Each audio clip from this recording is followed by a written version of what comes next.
Hello everyone, I'm Paul and this is problem minimum absolute difference in sliding submatrix. This is a medium problem that's very visual, so next I will show you my thought process, how to solve this visually, and then I will show you the code. We are given a grid and an integer k. So let's say that we're given this input. Here is the visual representation of the grid, and we are iterating submatrices of size k times k. Here k is 2, so this is one valid submatrix. This is another one. This is another one, and this is another one. We have 4 valid submatrices in within this grid. So let's start with this one. We need to get the minimum absolute difference between any two different values in within the submatrix. Here the values are -2, 1, 2, and 3. The difference between these two numbers is 3. The difference between these two numbers is 1, and the difference between these two numbers is 1. The minimum value among these three is 1, so we need to add 1 to the result. For the result, we need a 2D array with the size of the amount of columns minus k plus 1 times the amount of rows minus k plus 1. So you can visualize this as the top left corner of each submatrix. First we are here, this is the top left corner, so the result of this submatrix goes here. And the result is 1, so we put 1. Next we are here and we have the numbers -2, 3, 3, 5, but we need different values only. So we are computing -2, 3, and 5. The absolute difference between these two numbers is 5, and the absolute difference between these two is 2. The minimum between these two differences is 2. So at this position, the top left corner, meaning at this cell in the result, we need to put the result 2. Now we are here and we have the numbers 1, 2, 3. The difference between these two is 1, the difference here is 1 also, and the minimum between these two differences is 1, so here we put 1. Why? Well, because this corresponds to the top left corner of the current submatrix, okay? Finally, we are here with the numbers 1, 3, 5. The difference here is 2, the difference here is 2 also, and the minimum between 2 and 2 is 2, so we go to the top left corner, meaning here, and put 2. And here it says that if every value in the submatrix is equal, we need to use 0. So if we are iterating this and these two numbers are 1, now every value is equal, so we go to this position and use 0. So for this input, we can just return this grid. So how do we solve this?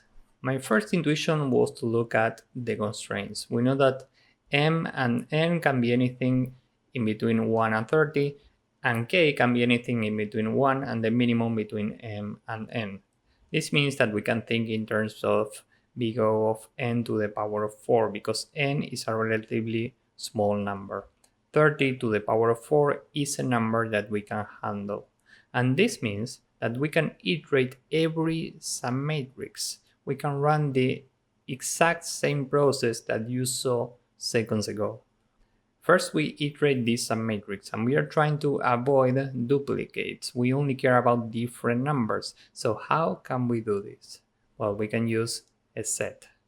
So first we are here, we add 1, then we add -2, then we add 2, then we add 3. And the next question is, how do we get the minimum absolute difference of these 4 numbers? Well, one easy trick here is we can transform this set into an array and sort it.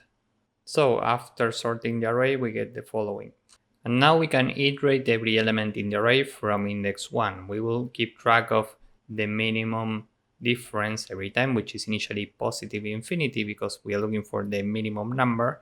And now we can take the current number minus the previous one. Why? Well, because we know that this is sorted. This number will be greater or equal to the previous one. So we can take the absolute difference by doing the current number minus the previous one. And 1 minus -2 is 3. And the minimum between positive infinity and 3 is 3, so this is now 3. Next we are here, so we do 2 minus 1, this is 1, and the minimum between 3 and 1 is 1, so this is 1. Finally here 3 minus 2 is 1, and the minimum between 1 and 1 is 1. So now we can go to the result at the position corresponding to the top left corner of the current submatrix, meaning here, and add the result, 1. Now we are here and we can do exactly the same. First we build a set with these numbers, minus 2, then we have a 3, then we have another 3, but this is a set, so we don't have repeated numbers, and then we have a 5. Now we can transform this into a sorted array, so we get an array with minus 2, 3, 5, and now we can iterate every element from index 1.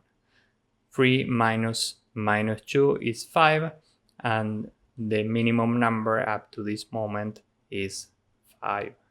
Next we are here, and 5 minus 3 is 2, which is more than 5, so the result in this case is 2. We go to the top left corner and we put 2. Now we are here, so first we build a set from the numbers 2, 3, and 1.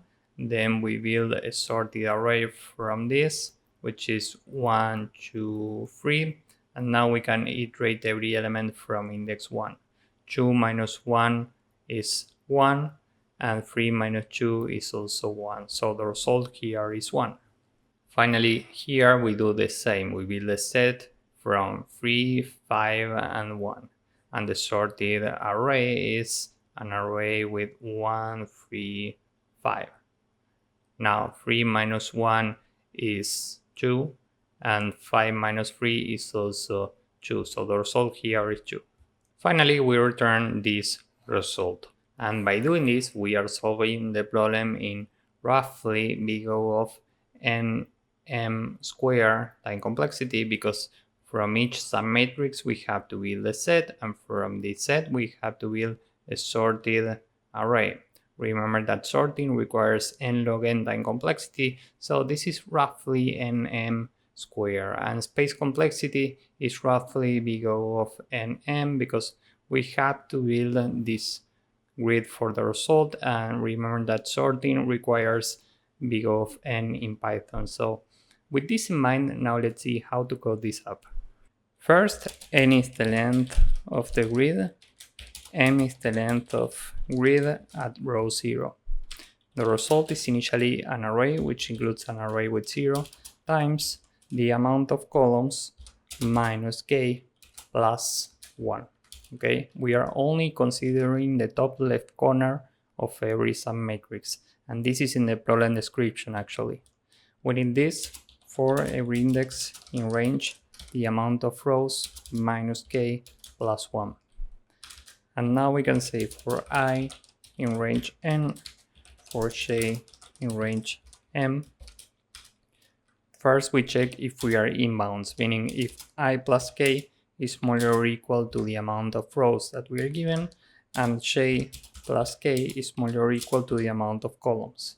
Because if this is the case, we have a valid submatrix. So we can say that current is an empty set, and now we can iterate this submatrix for I in range from I to I plus k, and for j in range from j to j plus k.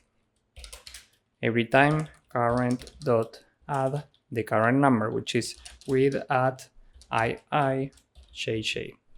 Okay, now we have all the unique numbers in current. Remember, if we have only one unique value, the result is 0 here. So if the length of current is exactly equal to 1, result at the current top left corner is equal to 0. Else, we need to compute the minimum absolute difference. So remember the approach. The minimum is initially positive infinity because we are looking for a minimum number, and we need to build a sorted array from our set current. Now we can say for I and value in enumerate s.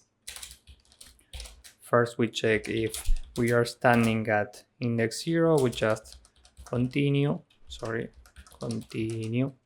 Else, we say that the minimum is the minimum between what we have here and the current value minus the previous value is at I minus 1.